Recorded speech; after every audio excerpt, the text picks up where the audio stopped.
and for our nation, I want to thank my predecessor for all he has done to heal our land.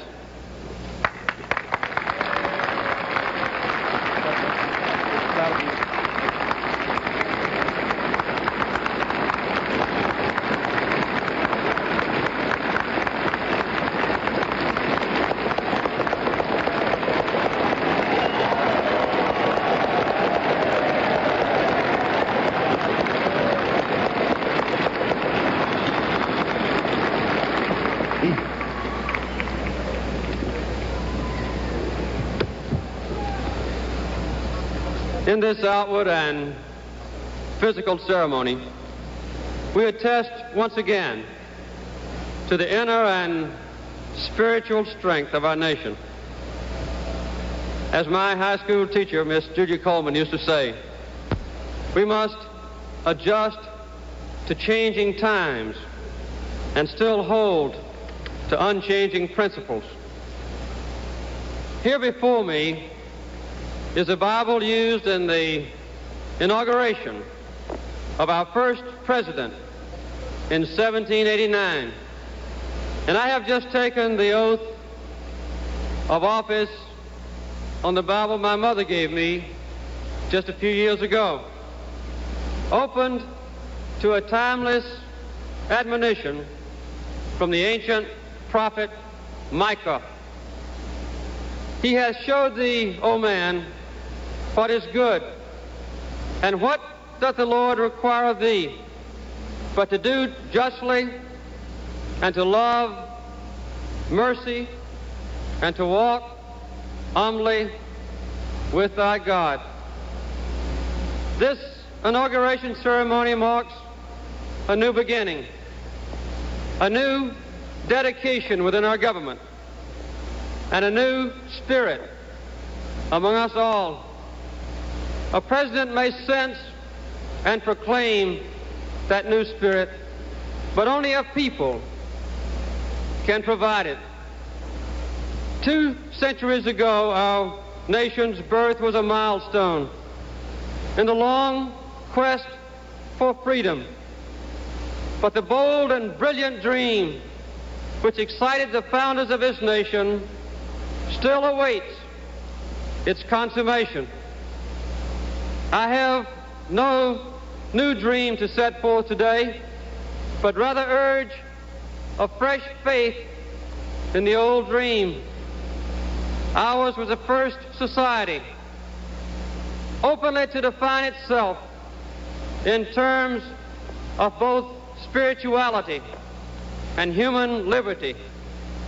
It is that unique self-definition which has given us an exceptional appeal, but it also imposes on us a special obligation to take on those moral duties which, when assumed, seem invariably to be in our own best interest.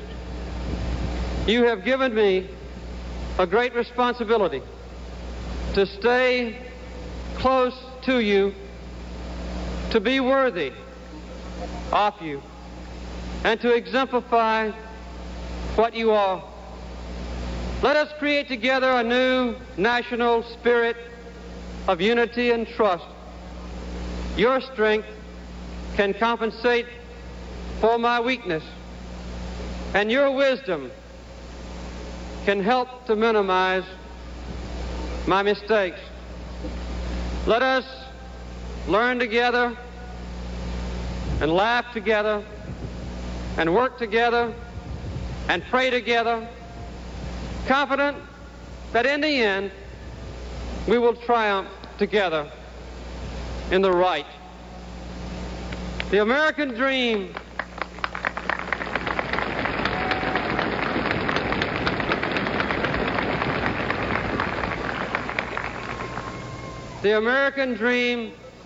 endures. We must once again have full faith in our country and in one another. I believe America can be better we can be even stronger than before. Let our recent mistakes bring a resurgent commitment to the basic principles of our nation. For we know that if we despise our own government, we have no future. We recall in special times when we have stood briefly but magnificently united. In those times, no prize was beyond our grasp, but we cannot dwell upon remembered glory. We cannot afford to drift. We reject the prospect of failure or mediocrity or an inferior quality of life for any person. Our government must at the same time be both competent and compassionate. We have already found a high degree of personal liberty, and we are now struggling to enhance equality of opportunity. Our commitment to human rights must be absolute. Our laws fair, our natural beauty preserved. The powerful must not persecute the weak, and human dignity must be enhanced. We have learned that more is not necessarily better, that even our great nation has its recognized limits, and that we can neither answer all questions nor solve all problems.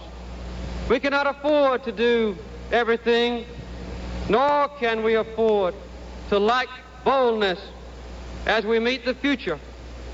So together, in a spirit of individual sacrifice for the common good, we must simply do our best. Our nation can be strong abroad only if it is strong at home. And we know that the best way to enhance freedom in other lands is to demonstrate here that our democratic system is worthy of emulation. To be true to ourselves, we must be true to others. We will not behave in foreign places so as to violate our rules and standards here at home.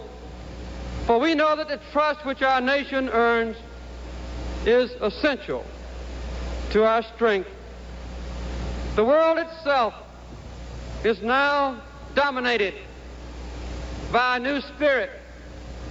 Peoples more numerous and more politically aware are craving and now demanding their place in the sun, not just for the benefit of their own physical condition, but for basic human rights. The passion for freedom is on the rise.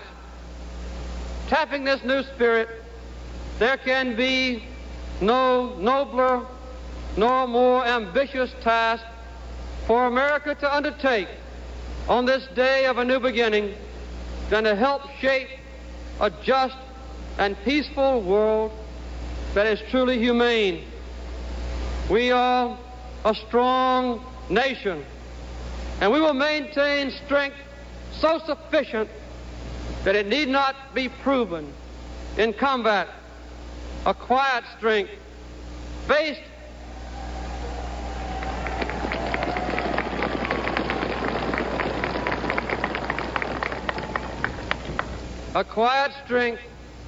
based not merely on the size of an arsenal, but on the nobility of ideas. We will be ever vigilant and never vulnerable, and we will fight our wars against poverty, ignorance, and injustice.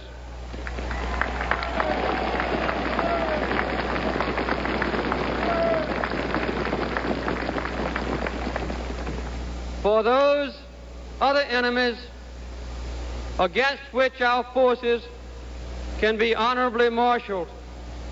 We are a proudly idealistic nation, but let no one confuse our idealism with weakness. Because we are free, we can never be indifferent to the fate of freedom elsewhere.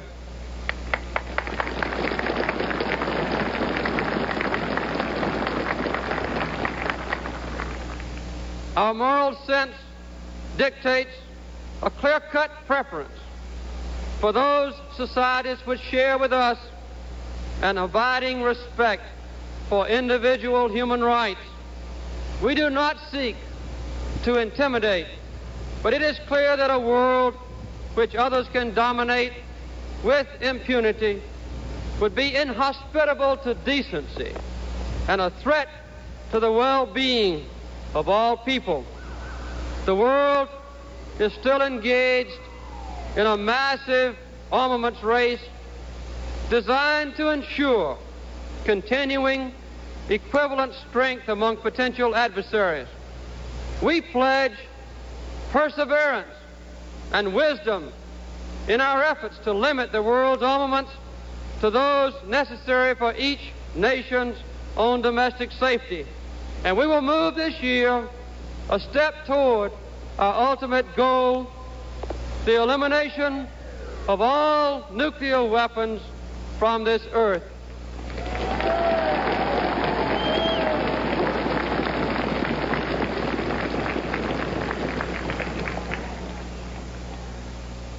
We urge all other people to join us, for success can mean life instead of death. Within us, the people of the United States, there is evident a serious and purposeful rekindling of confidence. And I join in the hope that when my time as your president has ended, people might say this about our nation, that we had remembered the words of Micah and renewed our search for humility, mercy, and justice, that we had torn down the barriers that separated those of different race and region and religion, and where there had been mistrust, built unity with a respect for diversity, that we had found productive work for those able to perform it, that we had strengthened the American family, which is the basis of our society, that we had ensured respect for the law and equal treatment under the law for the weak and the powerful, for the rich and the poor, and that we had enabled our people to be proud of their own government once again. I would hope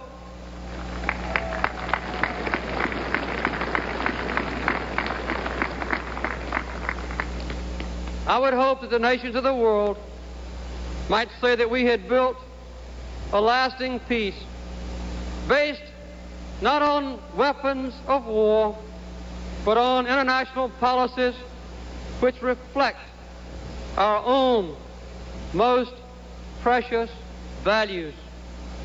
These are not just my goals, and they will not be my accomplishments, but the affirmation of our nation's continuing moral strength and our belief in an undiminished, ever-expanding American dream.